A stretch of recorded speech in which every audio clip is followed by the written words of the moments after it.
Sehingga menjadi penting lagi bangun dulu sumbernya, yaitu berarti adalah tadi orang memiliki nafsu yang mendorong pada perkembangan pribadi, namun manusia tidak mesti tunduk pada segala hasrat, apalagi nafsu tidak teratur. Sebenarnya itu adalah itu. Maka muncul puasa, muncul askese, bahkan dulu itu nyambuk diri. Dulu kan ada apa itu namanya? Kalau sekarang orang bilangnya single itu loh, kayak single. Single itu dulu kan ada ujung-ujungnya ada tali-talinya juga, ada bundelan-bundelan itu. Sehingga kalau orang itu merasa hasratnya kurang teratur, pikirannya kemana-mana, dicambukkan badannya. Itu yang dulu di dalam biara-biara itu dicambukkan. Untuk apa? Dengan rasa sakit itu lalu orang mengingat itu, mengusir hasratnya itu. Sampai begitu. Menyadarkan itu bahwa itu ada sesuatu yang tidak salah. Maka unsur membuat orang melatih diri pada keteraturan itu ya caranya adalah mengendalikan hawa nafsu supaya teratur, supaya kembali kepada jalannya.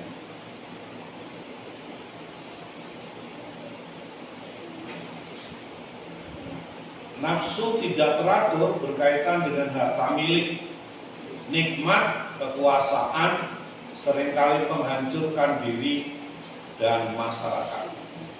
Jadi karena masalah harta milik ini, kalau kemudian nikmat dan kekuasaan, jadi kalau kekuasaan itu tidak teratur, itu bahaya juga karena orang akan menjadi sangat otoriter, punya kekuatan untuk menghancurkan. Tapi yang hancur sebenarnya siapa? Bukan hanya masyarakat, tetapi termasuk diri sendiri.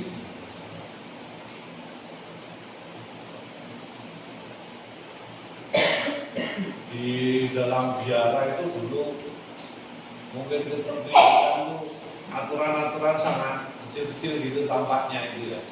Kalau tidak disadari mungkin orang akan merasa kok aku banget sih.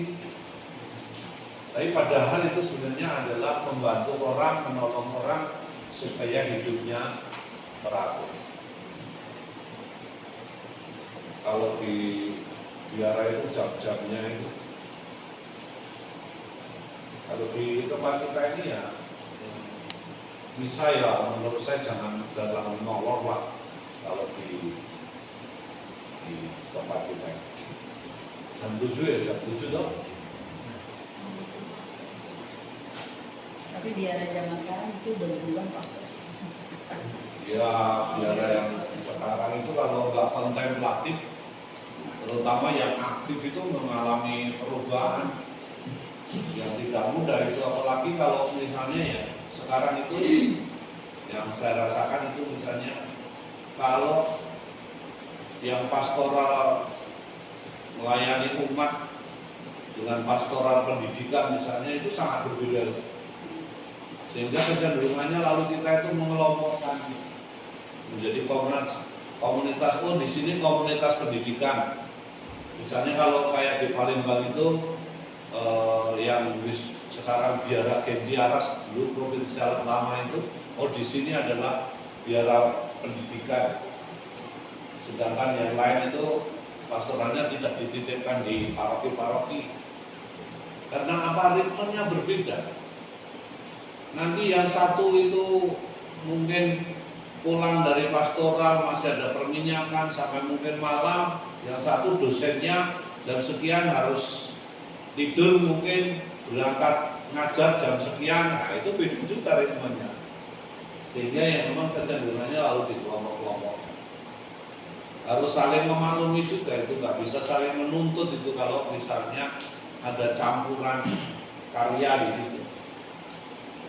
Idealnya itu oke lah kita sembahyang jam sekian, tapi ya yang tadi pastoral jam berapa pulangnya, Sedangkan yang dosen harus berangkat pagi-pagi. Apalagi ada yang kerja di rumah sakit lah macam-macam, itu menjadi sangat berbeda itu. Pakai shift, ini shiftnya jam sekian, kan temannya sudah bangun, dia baru pulang kerja dan harus tidur kan, shiftnya lalu menjadi sangat berbeda.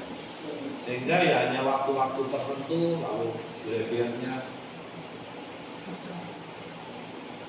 Kalau hari ini memperingati Santo Ignatius Loyola, Ordo Yesuit, itu mungkin kalau dibandingkan dengan SDI juga berbeda ya. Berkomunitas, cara berkomunitasnya itu sendiri itu sudah sangat berbeda. Dulu itu saya ingat itu asal diskusi itu teman-teman Yesuit, teman-teman yang lain itu paling seneng itu kalau diskusi itu di SDI.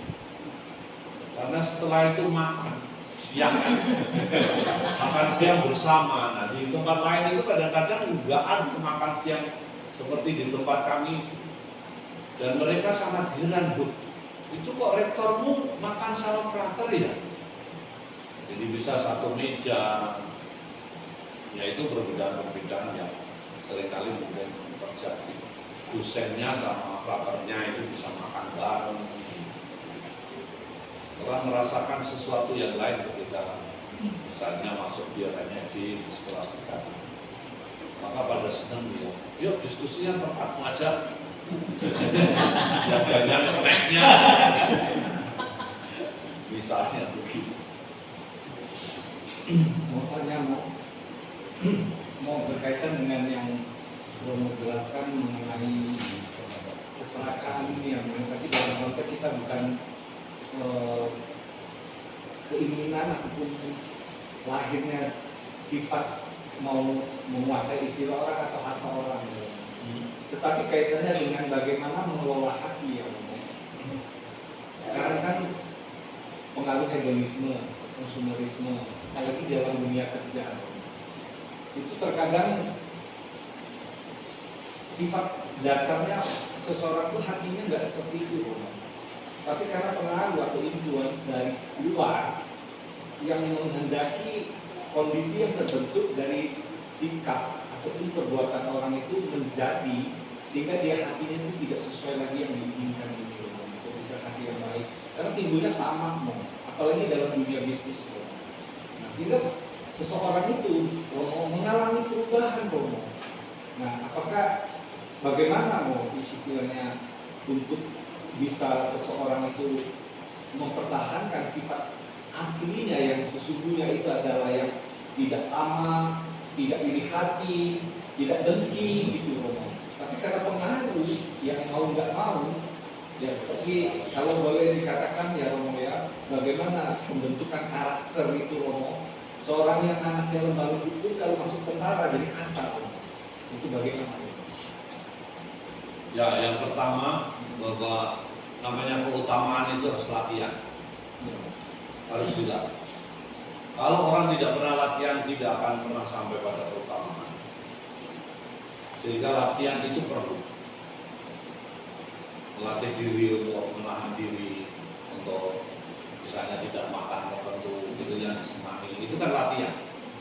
Tetapi juga latihan itu pasti mengandung unsur keteraturan. Misalnya kita ngomong, aku mau doa serius pagi dengan malam, pokoknya selalu saya harus berdoa kapan. Itu yang memang harus ditepati betul. Kayak orang bangun tidur itu, kalau kita sudah nyetel alarm, kita ngomong saya mau bangun jam 5, alarmnya udah bunyi tapi kita matiin. Itu sudah tanda bahwa orang nggak mau latihan.